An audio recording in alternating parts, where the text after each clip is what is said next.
High school baseball and softball both had home games last night against South Point. We'll tell you how they did later in our sports report, but first we've got school news coming right up on Patriots Today.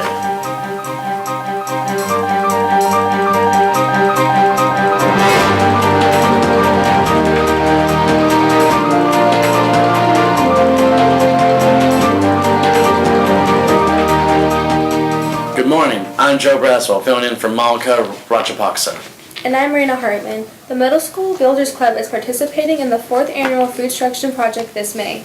The project involves 25 local schools, businesses, and other organizations who collect food, which is used to design and build a structure of some kind. All of the food is then donated to local food banks. The event will be held in Bullhead City Junior High Gym, and our Builders Club is curating an American flag. You can help by bringing in Campbell's soup in their famous red and white cans or tuna in blue and white cans to Mr. Hines' classroom on the middle school campus.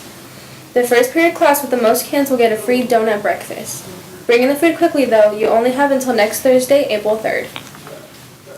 The annual school carnival is coming up on April 24th as we celebrate the end of Ames testing and look forward to summer vacation. The event will feature water games, face paint, a cupcake walk, and other fun booths and activities. Each grade will head over to the carnival as soon as their lunch ends that day. Tickets are required for most activities, and each student will receive 4 tickets for free. Additional tickets can be purchased prior to the carnival or by bringing in box tops for education from home. A letter will be going home to parents soon, and we'll have more information here on this newscast as it becomes available. Prom is coming up next weekend, so if you don't have tickets or something to wear, you better get moving soon. The theme this year is Viva Las Vegas 2014. And the event will be held at the Harris Casino in Lofton in the San Juan Veracruz Room on Saturday, April 5th from 7 to 11 p.m. Tickets are on sale every day during lunch from student council members in Mrs. Sessions' room. A single ticket costs $30 or a pair of tickets for couples can be purchased for $50. The end of the year talent show is coming up soon, and it's time to start thinking about your act if you plan to enter.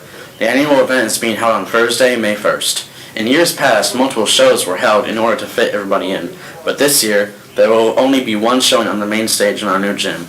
If you're planning to participate, you want to start getting your act together right away.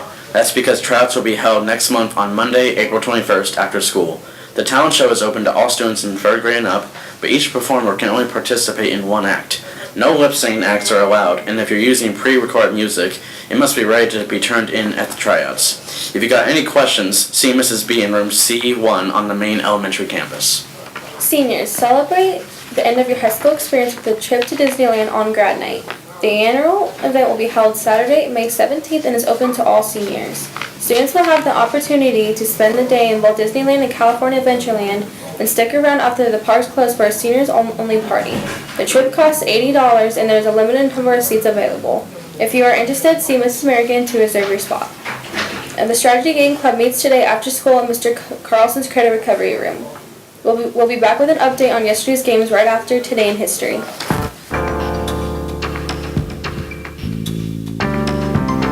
1866, Andrew Rankin patented the urinal.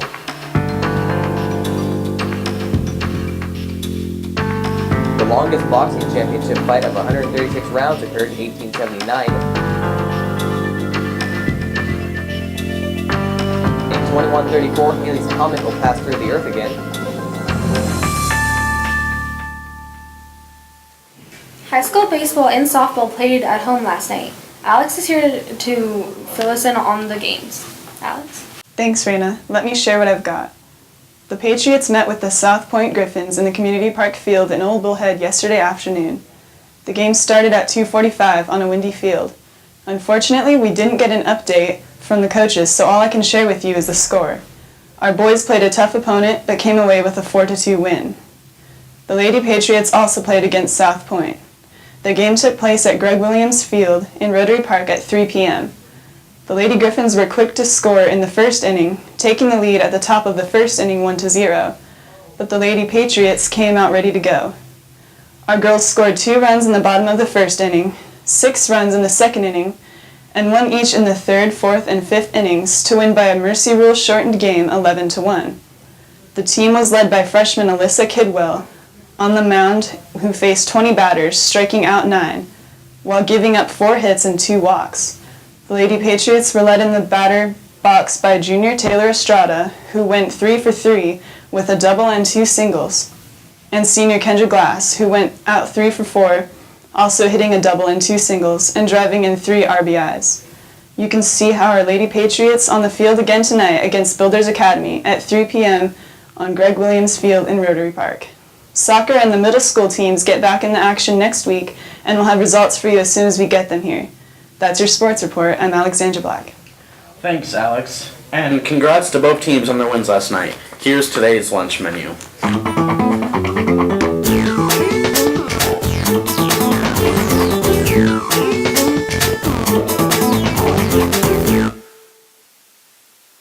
It's time for another look at the news. The Bullhead city government is planning to auction off an entire subdivision in the near future.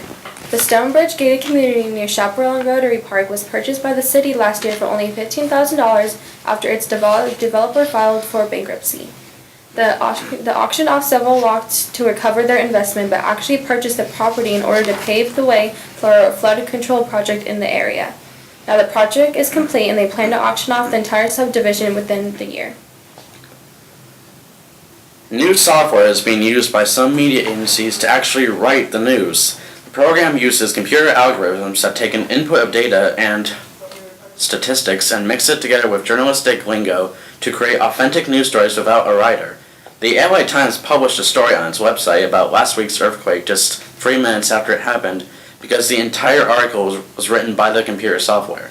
The Times have been open about its use of the application, but other mainstream media websites have been using the so-called robo-reporters without admitting it. According to one of the creators of the program, Christian Hammond, most of the news in a few decades will be written automatically by computers without human intervention. The situation in Ukraine remains tense after last weekend's vote in Crimea to leave the nation and become part of Russia. The vote was taken while tens of thousands of Russian soldiers occupied the peninsula. Now, Russian troops are massing on the borders of what remains of Ukraine, and the country is worried about an additional land grab. Up to 30,000 troops are lined up on the border of the country, and no one is quite certain what Russia's next move will be. And that's it for the news. We'll be right back after the word of the day.